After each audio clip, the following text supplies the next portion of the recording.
Hello everyone, hope आप लोग अच्छे हैं। Welcome to Mamta classes. चलिए आज एक टॉपिक हम लोग और सीखते हैं। हालांकि ये टॉपिक बिल्कुल नया तो नहीं है, ये टॉपिक हमने पिछले 2 चैप्टर्स में ऑलरेडी कवर किया हुआ है और वो टॉपिक है adjustments of accumulated profits and reserves. अब ये जो अक्यूमुलेटेड प्रॉफिट्स एंड रिजर्व्स होता है, इसका ट्रीटमेंट 2 तरह से होगा। ये शायद आपको याद ही हो। पहला जो ट्रीटमेंट है, ट्रांसफर्ड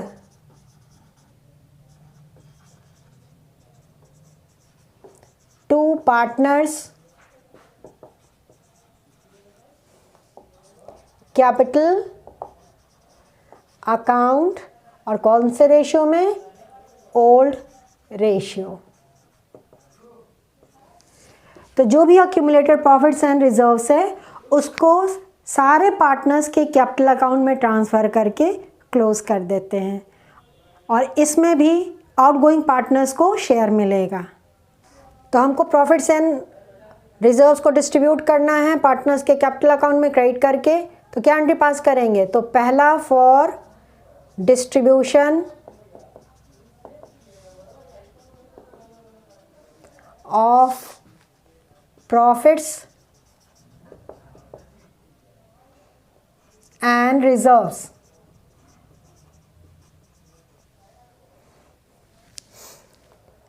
तो जितना फ्री रिजर्व्स है या जितना अनडिस्ट्रीब्यूटेड प्रॉफिट है, उसको क्या कर देंगे? डेबिट, और पार्टनर्स के कैपिटल अकाउंट को क्रेडिट कर देंगे। और हमेशा ध्यान रखना है कि ओल्ड रेशियो में ही क्रेडिट करेंगे। तो general reserve account debit profit and loss account debit, और ये क्रेडिट बैलेंस है, मतलब प्रॉफिट है। Reserve fund account debit to all partners capital account। And फिर से हम यहाँ रिमाइंड कर रहे हैं in old ratio, because it is related to old balance sheet, इसलिए इसको हमेशा ओल्ड रेशियो में ही डिस्ट्रीब्यूट करते हैं। तो ये तो प्रॉफिट का डिस्ट्रीब्यूशन हुआ। अगर पहले से लॉस है तो वो भी तो पार्टनर्स के बीच में ही डिस्ट्रीब्यूट होगा। ऐसा थोड़ी ना है कि प्रॉफिट डिस्ट्रीब्यूट कर दीजिए और लॉस ना डिस्ट्रीब्यूट करिए।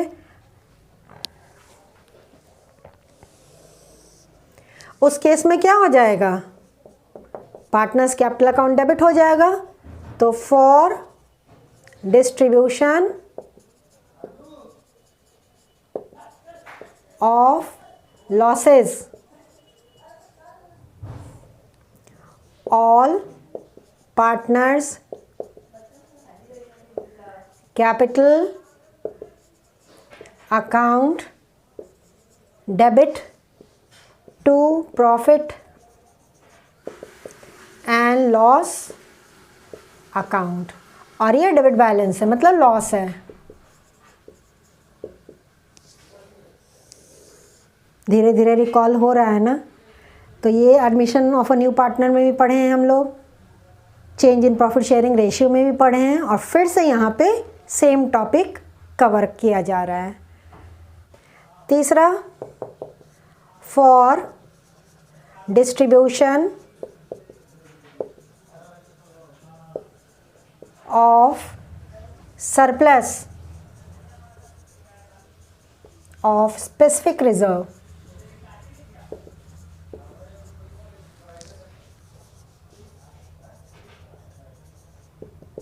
ये सब तो फ्री रिजर्व्स था या प्रॉफिट था, लेकिन अब हम बात कर रहे हैं स्पेसिफिक रिजर्व की।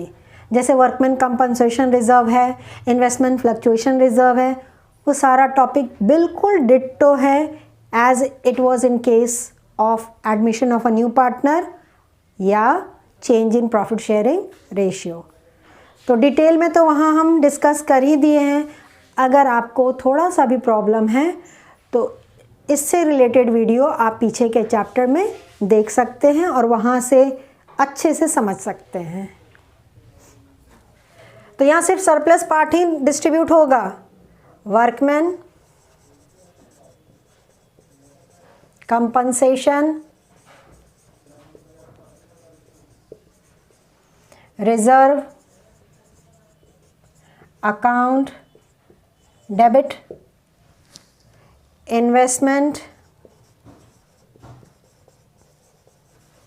Fluctuation, reserve, account, debit to all partners, capital account. Surplus मतलब वर्कमैन कंपनसेशन रिजर्व की जब हम बात करते हैं, जो रिजर्व में है अमाउंट उसमें से क्या लेस कर देंगे, एक्चुअल लायबिलिटी जो हमको कंपनसेशन के रूप में पेमेंट करना है वर्कर्स को, वो लेस करने के बाद एक्स्ट्रा जो सरप्लस अमाउंट बच गया वो यहाँ पे कंसिडर किया जा रहा है।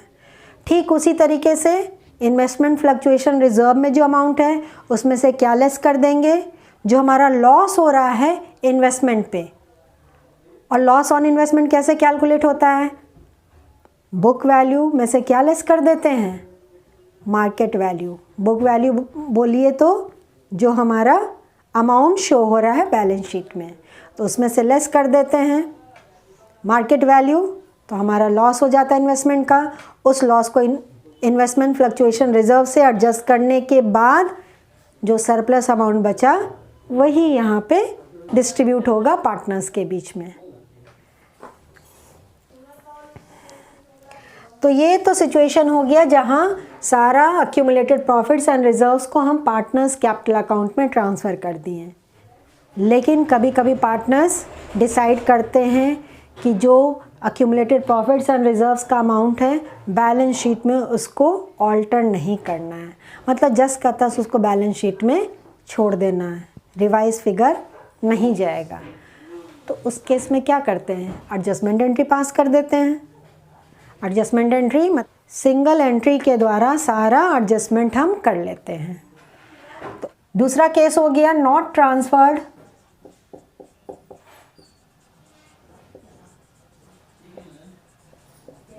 टू पार्टनर्स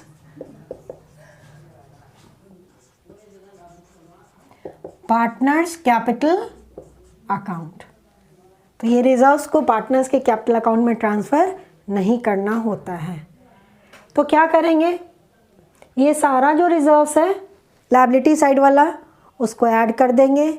अगर कोई लॉस है तो उसको लेस करके नेट अमाउंट ले आएंगे।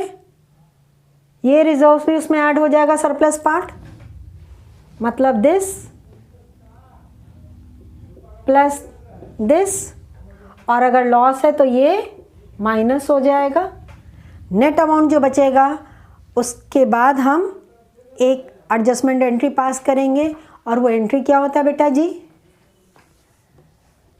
Gaining partners capital account debit to sacrificing partners capital account. तो जो पार्टनर गेन कर रहा है उसके कैपिटल अकाउंट को डेबिट कर देंगे, और जो पार्टनर सेक्रीफाइस किया उसके कैपिटल अकाउंट को क्रेडिट कर देंगे। ऑब्वियस है जो पार्टनर कंटिन्यू करेंगे वो गेन करने वाले पार्टनर्स होंगे, और जो पार्टनर फर्म छोड़ के जा रहे हैं they are always sacrificing partners.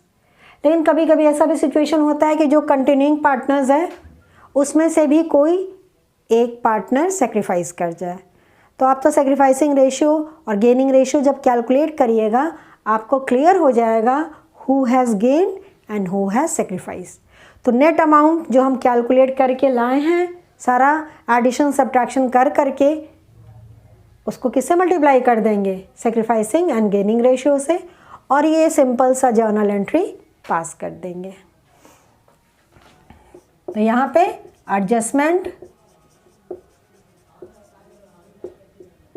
Entry passed for accumulated profits and reserves।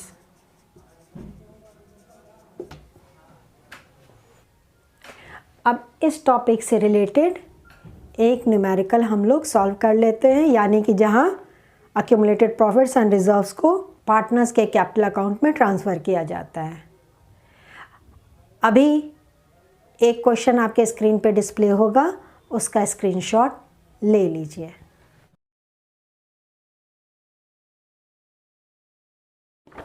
Let's see the question. A, B and C are partners in a firm sharing profits in the ratio of 2:3:4. On 31st March 2019, A retires and B and C decided to share future profits in the ratio of 2:1. 3 partners हैं A, B, C। 31 मार्च 2019 को A retire कर गया और B और C का नया ratio है 2:1। Following balances appeared in their books on this date. Profit and loss debit balance मतलब लॉस। एम्प्लॉयज़ प्रोविडेंट फंड, देखिए ये एम्प्लॉयज़ प्रोविडेंट फंड हमेशा एम्प्लॉयज़ का ही पैसा होता है, हमारे लिए लायबिलिटी है। कभी भी एम्प्लॉयज़ प्रोविडेंट फंड को पार्टनर्स के बीच में हम डिस्ट्रीब्यूट नहीं करते हैं। फंड वर्ड तो यूज़ किया है but it is not partners property, तो पार्टनर्स के बीच में कभी भी इसको डिस्ट्रीब्यूट नहीं करिएगा। Workman compensation reserve, general reserve. It is agreed that workman compensation reserve is no more required. Workman compensation reserve की अब आवश्यकता नहीं है, तो यानी कि पूरा का पूरा पार्टनर्स के बीच में डिस्ट्रीब्यूट कर देंगे। And 25% of general reserve is to be transferred to provision for doubtful debts. General reserve का 25% कहाँ ट्रांसफ़र करने बोल रहा है, प्रोविजन फॉर डाउटफुल डेट्स में। 5 journal entries for the adjustment of these items on A's retirement. आपको journal entry pass करनी है। तो ये जो पहला हम लोग सिचुएशन देखे थे जहाँ पार्टनर्स के कैपिटल अकाउंट में ट्रांसफ़र करना होता है रिजर्व्स एंड अक्यूमुलेटेड प्रॉफिट को, वही वाला जर्नल एंट्री हम लोग यहाँ पे पास करेंगे। चलिए शुरू करते हैं। डेट हमारा 2019 मार्च 31। तो सबसे पहले जो लॉस है उसको बांट के ख़त्म कर दें। तो तीनों पार्टनर्स के कैपिटल अकाउंट को डेबिट कीजिए। A's capital account debit, B's capital account debit, C's capital account debit to profit and loss account.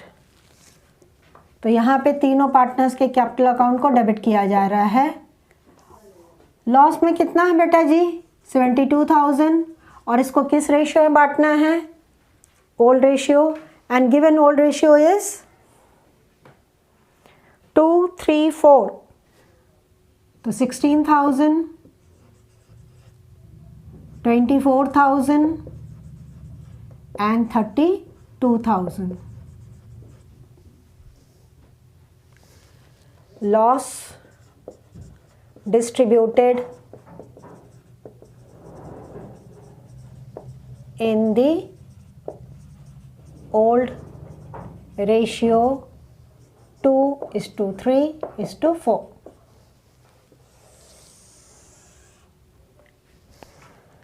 अगला है वर्कमैन कंपनसेशन रिजर्व का डिस्ट्रीब्यूशन। तो workman compensation reserve account debit, और तीनों पार्टनर्स के कैपिटल अकाउंट को क्रेडिट कर देंगे।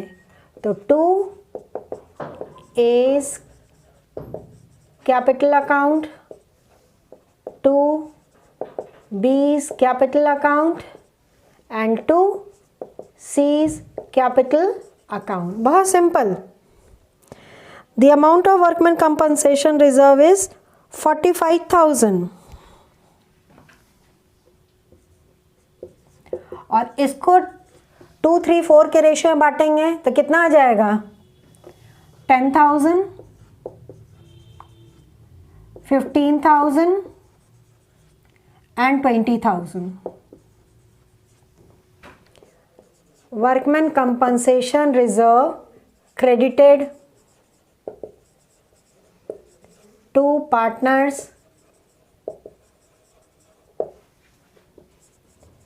capital account in old ratio. Gaining ratio, sacrificing ratio कुछ भी यहाँ नहीं निकलना है, सब कुछ ओल्ड रेशियो में बांट करके निश्चिंत हो जाइए. Last one general reserve. और जनरल रिजर्व का 25% ट्रांसफ़र करना है प्रोविजन फॉर डाउटफुल डेट्स में. तो जनरल रिजर्व को डेबिट कर दीजिए. General reserve account debit.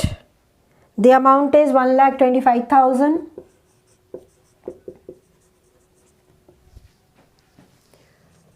To provision for doubtful debts account. Sorry बेटा, ये 1,20,000 है, तो 1,20,000 का 25%,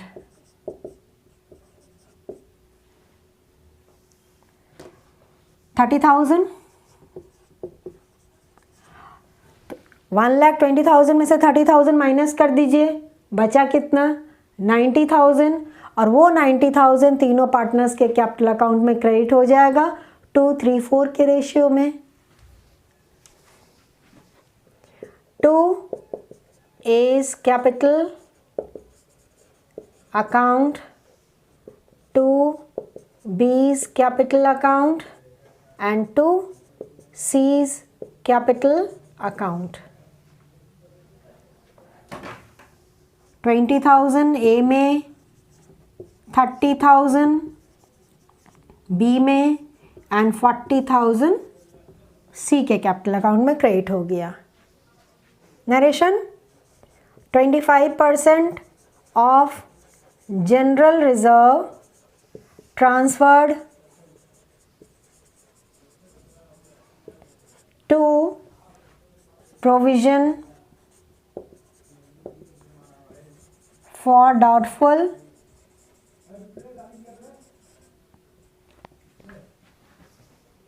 debts and balance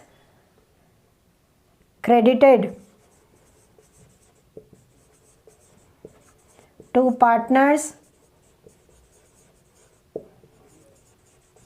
capital account in old ratio.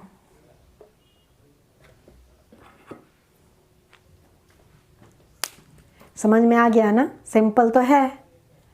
तो आज एक सिचुएशन हमने कवर कर दिया है, न्यूमेरिकल भी उसका सॉल्व कर दिए यहाँ पे. नेक्स्ट क्लास में दूसरा जो सिचुएशन है जहाँ पे पार्टनर्स के बीच में डिस्ट्रीब्यूट नहीं होगा एक्यूमुलेटेड प्रॉफिट्स एंड रिजर्व्स, उससे रिलेटेड न्यूमेरिकल सॉल्व कर लेंगे. तो नेक्स्ट क्लास में मिलते हैं. तब तक अपना ख्याल रखिए, खुश रहिए. बाय.